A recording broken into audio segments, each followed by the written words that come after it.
El barril de Amontillado es un cuento del escritor estadounidense Edgar Allan Poe publicado por primera vez en 1846. Voy a hacer un análisis e interpretación de las distintas partes del texto. Para empezar, hablemos de qué es lo que pasa en este cuento. El autor toma la voz de Montresor y nos confiesa cómo tomó venganza en contra de Fortunato. El protagonista nos cuenta un encuentro con su víctima una noche de carnaval. Se acerca a él solicitando su asistencia para identificar un barril de un tipo especial de vino llamado Amontillado. Apelando al fuerte sentido de orgullo de Fortunato y mencionando a Lucchesi, que al parecer es otro catador de vino que dice ser tan bueno como él, logra convencerlo de que lo acompañe a la bodega en busca de este barril. Una vez adentro de las catacumbas, que parecen ser la cripta de la familia Montresor, empiezan un continuo descenso hacia las profundidades. Durante todo el camino continuará alimentando el orgullo y el ansia de vino de Fortunato, que en su ebriedad evidenciará su pertenencia a la hermandad de la masonería. A esto Montresor reacciona con un extremo desagrado y responde sarcásticamente mostrando una paleta de albañil.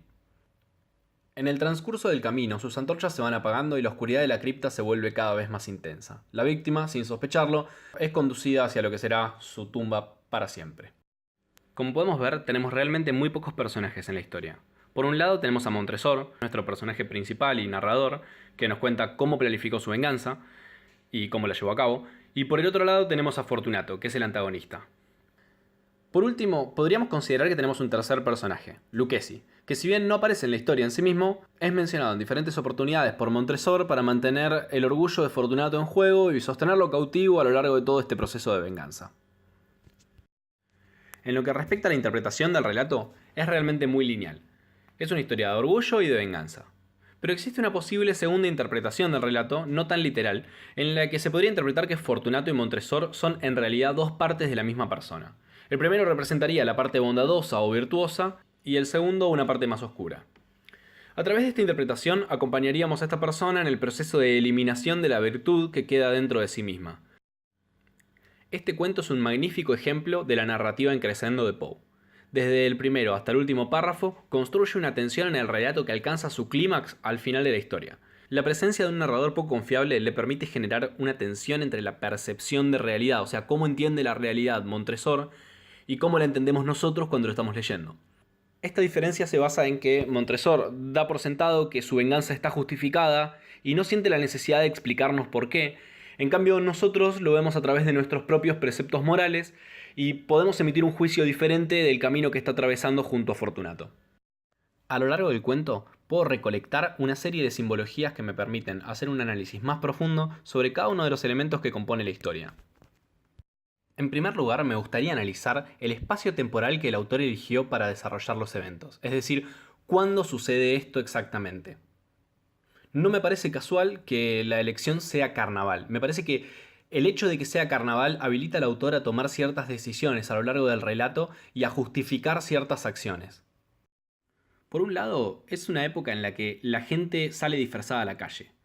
Recordemos que Montresor tiene un antifaz negro y que Fortunato está vestido de payaso. En este punto me gustaría hacer una salvedad. En algunas traducciones, incluso la que yo leí en mi audiolibro, Fortunato aparece disfrazado de payaso. En la descripción original, Poe dice que Fortunato tiene una vestimenta multicolor y un sombrero cónico con cascabeles. Podemos comprobar que no es realmente un disfraz de payaso lo que tiene, sino más bien un disfraz de bufón. Esto es bastante sugestivo, porque en las cortes los bufones eran los que tenían el privilegio de poder hacerle bromas al resto de la gente. De esta manera podían hacer que los demás parecieran tontos o fueran humillados sin recibir ningún tipo de consecuencia. Dado que uno generalmente elige disfraces que lo hacen sentir representado y que reflejan lo que uno es por dentro, probablemente la razón por la que Fortunato eligió el disfraz de bufón es porque a él mismo le gustaba hacerle bromas a los demás. Entonces, no es demasiado raro pensar que alguna vulnerabilidad o humillación ejercida sobre Montresor pudo haber generado estas injurias a las que hace referencia. Ya que algo que para Fortunato pudiera tranquilamente ser un chiste, quizás para Montresor fue un agravio imperdonable. Esto tiene una sutil injerencia sobre el final de la historia, cuando Fortunato ya está encadenado a la pared y hace de cuenta que Montresor le está jugando una broma. Entonces le responde, riéndose y felicitándolo por la gran broma que le acaba de jugar. Seguramente en ese punto él supiera que Montresor no le estaba haciendo una broma, pero solamente le estaba dando una excusa para que cambiara de opinión y lo liberara.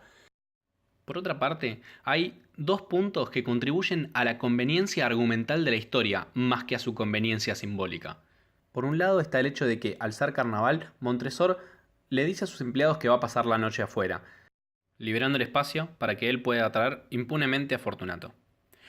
Por otro lado está el hecho de que Montresor, conociendo perfectamente a Fortunato, sabe que en una noche festiva como esta, probablemente lo encuentre ebrio y lo suficientemente vulnerable como para convencerlo de que venga con él. Para el siguiente punto, creo que deberíamos analizar cómo está compuesto el escudo de armas de la familia Montresor. Lo describe como un gran pie de oro en campo de azur. El pie aplasta una serpiente rampante cuyos dientes se clavan en el talón. El escudo está acompañado por un lema que dice Nemo me impune lacessit, que traducido del latín significaría nadie me hiere con impunidad. Otra vez tenemos una simbología muy clara respecto a las acciones que Montresor lleva a cabo a lo largo de la historia. Sus decisiones están avaladas por su linaje. Siguiendo esta última línea de análisis, podemos comprender una de las primeras frases que Montresor menciona en su discurso. Esta hace referencia a que una venganza no es tal cuando deja de dar a entender a quien le ha agraviado quién es el que se está vengando. Es por este motivo que debemos considerar la forma de muerte de Fortunato como un mensaje claro respecto a cuál es el agravio que Montresor ha recibido. El hecho de que Fortunato haya muerto emparedado implica una relación directa con su membresía a los masones. El único momento en el cual una de las acciones de Fortunato nos da un indicio de que podría realmente estar injuriando o agrediendo a Montresor está directamente relacionado con la masonería.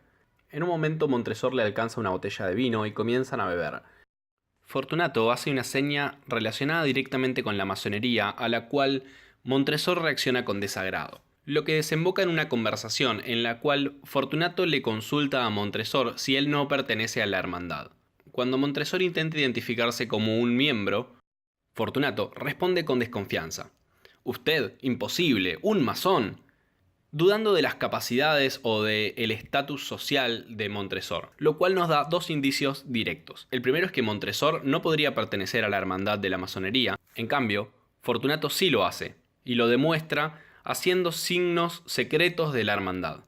Por otra parte, nos habla de la percepción que tiene Fortunato sobre Montresor, ya sea sobre sus capacidades personales o sobre su estatus social. La presencia de las catacumbas o las criptas de los Montresor también es un símbolo bastante interesante de analizar. Podríamos hacer dos interpretaciones sobre ellas. La primera bastante literal, en la cual ambos personajes descienden directamente hacia los nichos de la familia. Por otra parte, otra posible interpretación del descenso que los personajes toman a través de la cripta podría estar relacionado con el descenso hacia las profundidades de la mente de Montresor, en las cuales cada vez nos encontramos en situaciones más profundas y más oscuras. Cada vez nos acercamos más a la muerte de Fortunato, a la extinción de la parte virtuosa y bondadosa de esta persona. La creciente oscuridad que los acompaña a lo largo de su camino podría estar relacionada con una interpretación más psicológica del asunto, directamente vinculado al deseo de venganza de Montresor y a los deseos más oscuros que habitan en la profundidad de su mente. Consideremos que la iluminación siempre está asociada con el conocimiento y con la lucidez. Por lo tanto, la falta de iluminación por parte de Fortunato es una analogía bastante directa entre su incapacidad para ver dónde se está metiendo y cuáles serán las consecuencias de este camino que está recorriendo.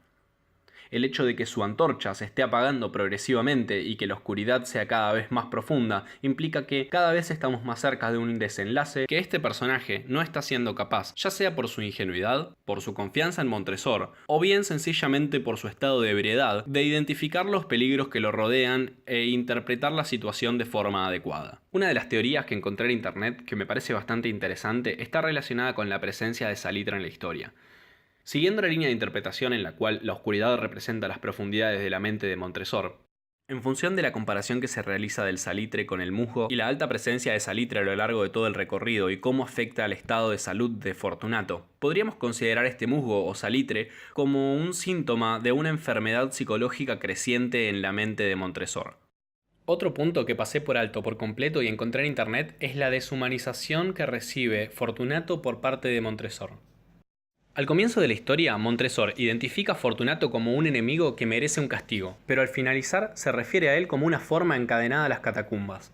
Estos son dos puntos opuestos de un proceso de deshumanización que recorre todo el relato. Casi podríamos obviarlo, pero si evaluamos los dos puntos en cada uno de los extremos de la historia, podemos darnos cuenta de que hay una diferencia notoria entre los dos estados. Esto posiblemente esté orientado a facilitar la tarea de Montresor, ya que es muchísimo más sencillo pensar en Fortunato no como una persona, sino como una forma, que pensar en él como un ser humano que está siendo abandonado para morir en las catacumbas en las peores condiciones posibles. Hay dos puntos en la historia en los cuales Montresor hace evidente su desprecio social. Por un lado, hace todo un descargo criticando a los italianos y siendo categórico al respecto de su personalidad de charlatanes. Por el otro, critica a su servidumbre, sosteniendo su disconformidad con respecto a sus capacidades o a su intención de trabajar. Este último caso se puede ejemplificar cuando menciona que él tuvo solamente que decir que pasaría la noche afuera para que sus empleados decidieran ausentarse por completo en su ausencia. Esto, junto al hecho de que tenga un palacio y de que su familia tenga un escudo de armas, así como un lema, nos da la pauta de que Montresor pertenece a una familia que ha ocupado un lugar importante en la nobleza. Y lo digo en pasado porque se evidencia a lo largo del cuento en varias oportunidades que esto ya no es de este modo. Por un lado, la extensa cripta implica que gran parte de su familia ha muerto o se ha extinto por completo. Por otro, el único grupo de personas al cual debería rendirle cuentas es a sus empleados. Esto implica que se encuentra completamente solo y que las únicas personas que podrían llegar a identificar su ausencia son ellos. Por último, en un momento Montresor menciona a Fortunato que debe cuidar su salud, ya que él es rico y afortunado y alguien lo debe estar esperando, explicitando que en su caso no es así, y que Fortunato posee toda la felicidad que él alguna vez ha tenido. Es bastante claro en este punto que Montresor es una persona que se considera a sí misma miserable y que no está conforme con su estatus social, su riqueza, sus relaciones, etc. El fuerte sentimiento de orgullo de Fortunato se evidencia una vez más en el momento en el cual Montresor le ofrece retirarse de las catacumbas y dar un paso hacia atrás para cuidar su salud. Fortunato decide, a pesar de la evidente tos y de su estado delicado, que desea continuar. Solo hace falta la mención de este otro personaje, Lucchesi, para que Fortunato decida que quiere ver por sus propios medios el barril de amontillado, ya sea para posicionarse por encima de Lucchesi o bien para probar ese delicioso vino y seguir intoxicándose con él. Esto nos habla del fuerte ego que tiene este personaje y de que posiblemente haya herido los sentimientos de Montresor en algún momento de la historia, dada su personalidad arrogante y su alta estima por sí mismo. En el último párrafo queda claro que la historia está ubicada 50 años después de los sucesos relatados. Esto nos da la pauta de que posiblemente todo este relato tenga lugar en su lecho de muerte y sea la confesión previa a su deceso. Cabe destacar que sobre el final de la historia hay una pequeña luz de remordimiento sobre la personalidad de Montresor. Esto queda implícito cuando él comenta que siente una ligera presión sobre su corazón. Automáticamente genera una corrección sobre esto, completando la oración con que posiblemente sea consecuencia de la humedad y las circunstancias en las cuales se encuentra. Pero un lector más o menos despierto podría darse cuenta de que en realidad se siente ligeramente culpable por haber matado a Fortunato, quien anteriormente a ser su enemigo había sido su amigo, y si prestamos mucha atención, a lo largo de la historia se refiere a Fortunato como un buen hombre y como mi amigo. Por lo tanto, podríamos considerar que aún tiene algunos sentimientos por él y que no le resulta fácil el hecho de matarlo. Quizás sencillamente esté sucumbiendo ante su propio orgullo y ante las costumbres de la familia.